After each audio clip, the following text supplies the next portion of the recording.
Hi guys, പുതിയൊരു വീഡിയോയിലേക്ക് എല്ലാവർക്കും സ്വാഗതം. നമ്മൾ ഇന്ന് പോകുന്നത് എമ്പുരാൻ മൂവി കാണാനാണ്. നമ്മൾ ഓൾറെഡി ആ മൂവി കണ്ടതാണ്, എങ്കിലും മാറ്റങ്ങൾ വരുത്തിയ ശേഷം എമ്പുരാൻ മൂവി കണ്ടിട്ടില്ല. അപ്പോൾ നമുക്ക് ആ മൂവി കാണാനായിട്ട് നമുക്ക് ഐമാക്സ് ആണ് നമ്മൾ ചൂസ് ചെയ്തിരിക്കുന്നത്. കാരണം നമ്മൾ ഫസ്റ്റ് കാണുമ്പോൾ ഐമാക്സിലല്ല കണ്ടിരുന്നത്. അപ്പോൾ നമുക്ക് രണ്ടാമത്തെ പ്രാവശ്യം ഐമാക്സിൽ കാണണം എന്നുള്ളത് ഒരു ആഗ്രഹമാണ്. കാരണം ഫസ്റ്റ് മൂവി കാണുമ്പോൾ ഞാൻ ഐമാക്സിനെ കഴിച്ചത് എനിക്ക് ഓർമ്മയില്ലായിരുന്നു. പിന്നെ പാലക്കാട് ഐമാക്സ് ഇല്ല. പാലക്കാടല്ല, കേരളത്തിലെ 2 ജില്ലകളിലാണ് ഐമാക്സ് ഉള്ളത്. ഒന്ന് തിരുവനന്തപുരം, ഒന്ന് കൊച്ചിയിലുമാണ്. അപ്പോൾ നമുക്ക് നിയറസ്റ്റ് ആയിട്ടുള്ള ഐമാക്സ് എന്ന് പറയുന്നത് കോയമ്പത്തൂരാണ്. കോയമ്പത്തൂർ ബോഡ്വേയിലാണ് ഉള്ളത്. അപ്പോൾ നമുക്ക് എന്തായാലും അവിടെ നിന്ന് ടിക്കറ്റ് എടുക്കാം. കാരണം ഓൾറെഡി എടുത്തിട്ടുണ്ട് ടിക്കറ്റ്. അപ്പോൾ നമുക്ക് അവിടെ നിന്ന് ചെന്ന് കാണാം. കാരണം എന്താണെന്ന് വെച്ച് കഴിഞ്ഞാൽ ആ മൂവി ഇറങ്ങിയിരിക്കുന്നത് ഐമാക്സിലാണ്. ഐമാക്സിൻ്റെ പ്രത്യേകത എന്ന് വെച്ച് കഴിഞ്ഞാൽ high resolution video and format and അതിൻ്റെ തിയേറ്റേഴ്സ്, പിന്നെ പ്രൊജക്ടേഴ്സ്, ഇതെല്ലാം അതിൻ്റെ പ്രത്യേകതകളാണ്. പക്ഷേ ഈ മൂവി ഹൈമാക്സ് പ്രൊജക്ടേഴ്സിലോ അല്ലെങ്കിൽ ക്യാമറാസിലോ അല്ല എടുത്തിരിക്കുന്നത്. അതിൻ്റെ സംവിധായകൻ പൃഥ്വിരാജ് പറഞ്ഞിട്ടുണ്ട്. എന്നാലും ആ മൂവിയുടെ അവസാന ഘട്ടത്തിലാണ് അത് ഐമാക്സിലോട്ട് മാറ്റിയതെന്നും അദ്ദേഹം പറയുന്നുണ്ട്. അപ്പോൾ നമുക്ക് എന്തായാലും ഐമാക്സിൽ എങ്ങനെയുണ്ട് എമ്പുരാൻ എന്ന് നമുക്കൊന്ന് കണ്ടു നോക്കാം. മാത്രമല്ല, മലയാളത്തിലെ ആദ്യത്തെ മൂവിയാണ് ഐമാക്സിൽ ഇറങ്ങുന്നത്, മലയാളം എമ്പുരാൻ. നമ്മൾ രാവിലത്തെ 8 മണിൻ്റെ ഷോയാണ് ബുക്ക് ചെയ്തത്. അതുകൊണ്ട് തന്നെ നമുക്ക് രാവിലെ നേരത്തെ പോകേണ്ടി വന്നു. അപ്പോൾ പോകുമ്പോൾ തന്നെ റോഡെല്ലാം ഫ്രീ ആയിരുന്നു. അതുപോലെ തന്നെ നല്ല അടിപൊളി വ്യൂ ആയിരുന്നു. അടിപൊളി ഒരു സൺറൈസ് പോലെയൊക്കെ കണ്ടിട്ടാണ് നമ്മൾ പോകുന്നത്.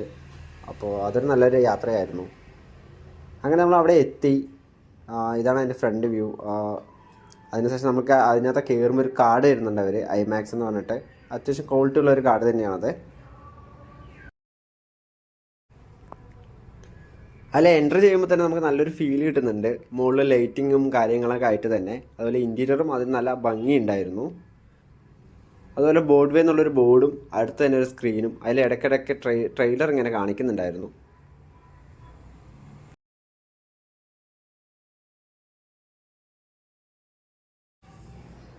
അങ്ങനെ നമ്മൾ സിനിമ തിയേറ്ററിൻ്റെ അകത്തോട്ട് കയറുകയാണ്. അകത്തോട്ട് കയറിയപ്പോൾ തന്നെ സീറ്റിൻ്റെ അലൈൻമെൻറ്റ് എന്നെ അട്രാക്റ്റ് ചെയ്തു. കാരണം ഫ്രണ്ടിലെ സീറ്റിനെ അപേക്ഷിച്ചിട്ട് ബാക്കിലെ സീറ്റിന് ഹൈറ്റ് കൂടുതലുകൊണ്ട് തന്നെ സ്ക്രീൻ വ്യൂ അത് നഷ്ടപ്പെടുന്നുണ്ടായിരുന്നില്ല. അതുപോലെ തന്നെ സ്ക്രീന് വളരെ ഹൈറ്റ് കൂടുതലായിരുന്നു. അതായത് സ്ക്രീനിൻ്റെ ഹൈറ്റും വിഡ്ത്തും വലുതായിരുന്നു. അത് ഐമാക്സിൻ്റെ ഒരു പ്രത്യേകത തന്നെയാണ്. The world's most immersive movie experience, powered by a combination of the most advanced technology, will take you from the edge of your seat to the edge of reality. Enjoy crystal clear images and colors so intense they will take your breath away in specially designed theaters that bring you closer to the movies you love.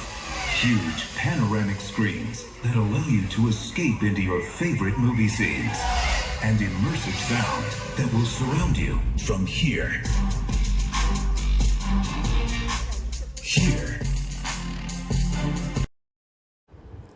ചില സീനുകളിലെ quality അത് ഐമാക്സിൽ കാണുമ്പോൾ ഭയങ്കര ഫീലായിരുന്നു. അതുപോലെ തന്നെയായിരുന്നു അതിൻ്റെ sound ക്വാളിറ്റിയും. അതും നമ്മളെ നല്ല രീതിയിൽ തന്നെ ത്രസിപ്പിച്ചിട്ടുണ്ട്.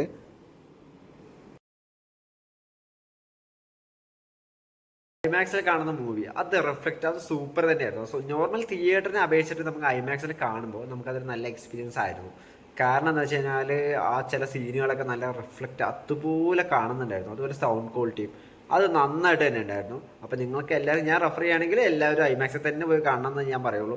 കാരണം ഐമാക്സിൽ കണ്ട അതിൻ്റെ എക്സ്പീരിയൻസ്, അത് മലയാള സിനിമ അത് സൂപ്പറായിരുന്നു, എനിക്കിഷ്ടപ്പെട്ടു. പിന്നെ അതുപോലെ തന്നെ നമുക്ക് ഇതിൻ്റെ മോഡിഫിക്കേഷനെ കുറിച്ച് പറയുകയാണെന്നുണ്ടെങ്കിൽ സിനിമ മോഡിഫൈ ചെയ്തത് നമുക്ക് അത്ര ഫീലൊന്നും വരുന്നില്ല. കാരണം ഫസ്റ്റ് കണ്ടും സെക്കൻഡ് കണ്ടും ചെറിയ ചെറിയ വേരിയേഷൻസേ വരുന്നുള്ളൂ. ചില സീനുകൾ കട്ട് ചെയ്തിട്ടുണ്ടെങ്കിലും നമുക്ക് വലിയ വേരിയേഷൻസ് കാണുന്നില്ല. സിനിമയെ അത് ബാധിച്ചിട്ടില്ല എന്ന് തന്നെ പറയാം മോഡിഫിക്കേഷൻ കൊണ്ട്. എനിക്ക് ഫീൽ ചെയ്യുന്നത് അങ്ങനെയാണ് കേട്ടോ. അപ്പോൾ വീഡിയോ ഇഷ്ടമായെങ്കിൽ എല്ലാവരും ലൈക്ക് ചെയ്യുക. ഇഷ്ടപ്പെടാത്ത എന്തെങ്കിലും ഉണ്ടെങ്കിൽ കമൻറ്റ് ചെയ്യുക.